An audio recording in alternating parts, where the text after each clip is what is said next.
सोलापूर शहरात सकल हिंदू समाजाच्या वतीने विविध घडामोडी विरोधात तीव्र निषेध करण्यात आला आहे. शहरातील प्रमुख ठिकाणी नागरिक मोठ्या संख्येने एकत्रित येत घोषणाबाजी करत संताप व्यक्त करताना दिसले. या आंदोलनात युवक, महिला तसेच विविध संघटनांचे पदाधिकारी सहभागी झाले होते.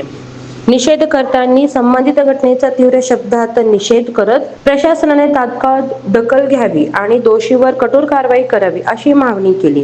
कायद्याचा सन्मान राखला गेला पाहिजे आणि दोषींना कोणतीही सूट देऊ नये अशा घोषणा देत आंदोलनकर्त्यांनी आपली भूमिका स्पष्ट केली. या आंदोलनादरम्यान कायदा व सुव्यवस्था अबाधित राहावी यासाठी पोलिसांनी कडेकोट बंदोबस्त ठेवला होता.